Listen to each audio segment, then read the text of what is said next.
Okay. The next one is stabilize your first income flow before doing a second one. Yeah, don't go jump to a second flow of income until you stabilize the first one. Correct. I see people jump into this, I'm going to go do this side hustle. Bro, you got to get your main hustle right. Right. There's a term I like called diversification. You heard that before? No, I haven't. It's It's like diversification, but you make it worse. Yeah, exactly. Yeah, and you end up from one flow to 1.5 to 3/4. Exactly. By trying to have all these extra flows, it takes away from your main. Yeah, just get great at one flow. Get great at one thing until you can almost not pay attention to it, and it's still very stable. Right. And then I would go to something that's connected. Like ambiotic, like it's next to it. It's we're having a relationship. Like I move this finger, my thumb's gonna move. Right. So like I went and did, you could have a car wash. Okay, don't fucking jump into real estate, man. Maybe add oil changes. Right. You're already doing the cars. Yeah. The next one is read. What? Read. R-E-A-D. R-E-A-D. Yeah, dude. Read like crazy. Something Warren Buffett does. Yeah. He reads like 3 hours a day. Yeah, how can that be bad for you? It can only be great for you. And by the way, I would rather read than do the Audible. I do Audible. I do Audible. I'm guilty of Audible, but I would rather read. Every Audible I've ever done, I'm like, fuck, I wish I had the book right now. You ever had that experience? No. God damn, I'm like, I want to see the book right now. I do Audible and I do it double speed or 2.5 speed. Yeah, but you're a dilettante, dude. What is a dilettante? Dilettante is like a fucking amateur. I'm an amateur? Yeah. Okay. I mean, compared to you can say that. Yeah, you're just looking for it as quick as you can get it. Like every time I've ever done Audible, and I do a lot of Audible, okay, I'm like, damn, I wish I had the book right now.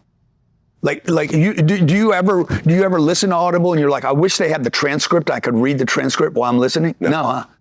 Yeah, see, I want to really understand it. Okay. And in any book, there's going to be 10 or 15 or 20 things. I'm only looking for 10 or 15 or 20 things, maybe even one thing. I'm looking for one thing to change my life when I read a book. I'm not trying to get through it as fast as possible like you are.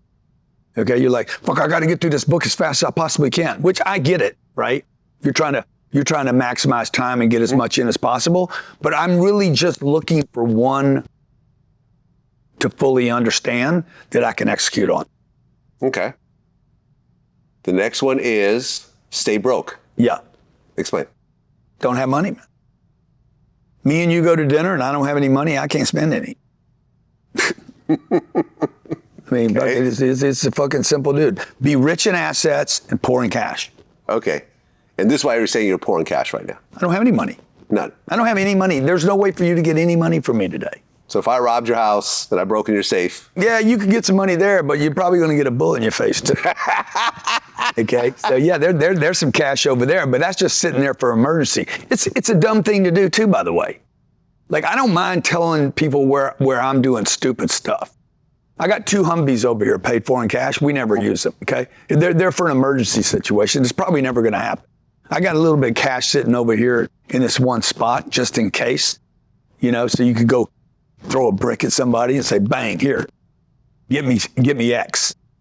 Because if the electrical grid went down or gas or I needed to jump on the plane or go someplace, fuel at the Opelika airport, Vlad, won't be $6 right a gallon. It'll be who's got $100 a gallon. Right. Who's gonna get it first. And the problem is I'm gonna be competing with the Google boys and King Griffin that are trying to get out of here too. Right. You want cash flow, not cash. Yeah, I want cash flow. I want predictable, dependable, regular flows of cash coming in, not cash sitting there spoiling. Right. If you study the richest people in the world, like you could go back and study the guy in Colombia. What was the Escobar? Pablo Escobar? Yeah. Yeah. One of his problems was all that cash. Right. He was using it. He didn't have cash. He himself at one point. He was cold, didn't have electricity. He was burning cash. It became a liability for him. Right. Can't move it. That's the problem with gold and silver too. I have these big things that I can't move them. So really what I want is drips. Rich people, the super wealthy, have drips. Long duration, continuance of drips of money coming. Yeah, I mean, you could do it with dividends and stocks. Yeah, that's right. That's one way to do it. But the problem is they only come every quarter. Correct. And the That's another scam of Wall Street. The percentages are usually very small also. Yeah, they're tiny.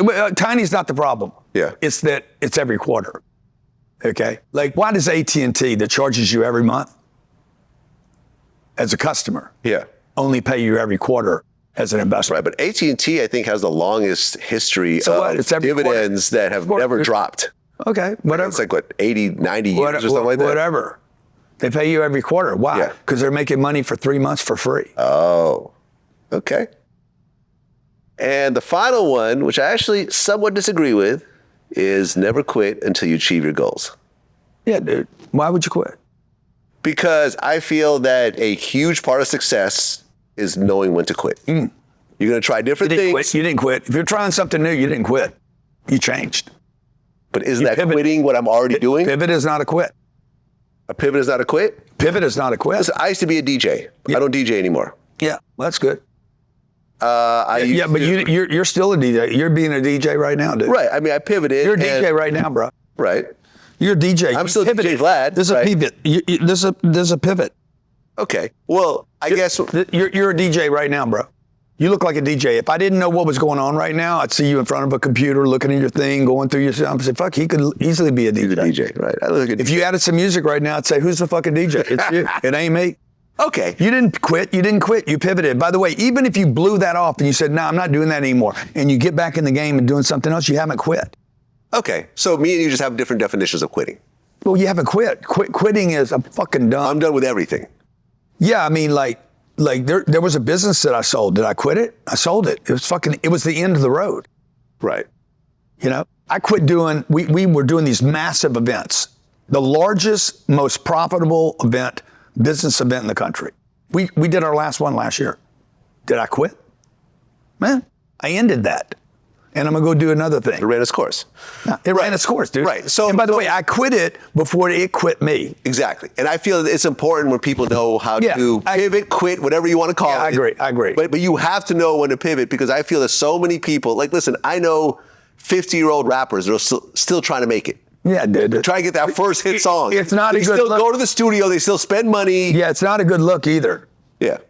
It's not a good look. It's like, come on, man. Yeah, no, I'm not talking about the guys that already have legendary careers and whatever. No, but they're trying to hit for the first time. But even those guys have not evolved. Okay, they ran one game out their whole career.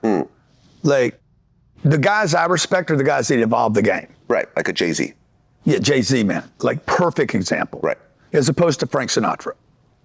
Explain.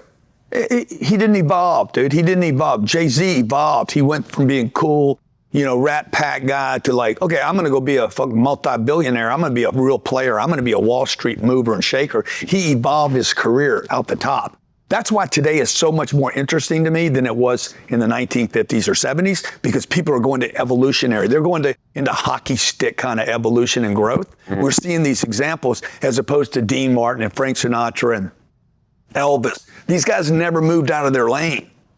Dude, they went wham. Like, what we're seeing today is guys move out. You're seeing ball players finally start to move out. Not at scale, but definitely the rappers. Because Jay-Z, because of those examples. But where do you think Diddy went wrong? Because this is a guy that was on the same Jay-Z level. Yeah. Well, I think he probably went wrong when he became when he probably after he killed 2Pac and Diddy and Biggie. Okay. I'm convinced he killed them both. Okay, I don't know about that, but and then he became an informant for the CIA. Okay. In order to stay out of jail. Wait, why don't He's in jail right now. You're fucking, yeah, I know, but he's got to pay the price now. Yeah. He's going to pay a small price today. And then, I don't know. I was invited to a Diddy party. I said, You didn't go? No, I don't want to go, dude. I've been to Diddy parties. Yeah, I'm sure. Yeah, I mean, not the freak-off parties, but regular Diddy parties. I can see you in the freak-off. People, hey, listen, man. Guys hanging on to that big beard of yours. No, Flat it out. Baby girls. Yeah. Listen, did he want to pay me to sleep with Cassie? I would have taken that. Yeah. Okay.